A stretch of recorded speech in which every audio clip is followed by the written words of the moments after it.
বিশ্বনবী পাগলের মতো একবার হাউজে কাউসারে যাবেন, একবার সিরাতে যাবেন, একবার পুলসিরাতের দিকে, একবার হাউজে কাউসারের দিকে পাগলের মতো দৌড়াতে থাকবেন।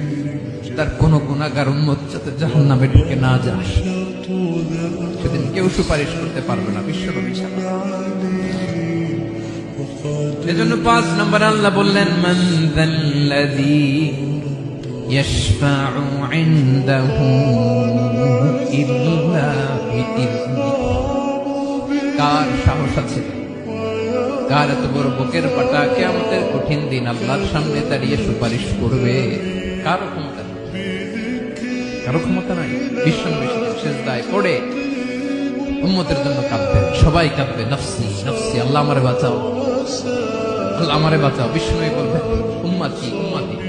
বিশ্বনবী আমার জন্য কাঁদবেন, আপনার জন্য কাঁদবেন, আমাদের জন্য সেদিন কেঁদে কেঁদে জাহান্নামের দরজায় দাঁড়িয়ে আমাদেরকে টেনে টেনে জান্নাতে ঢুকাবে।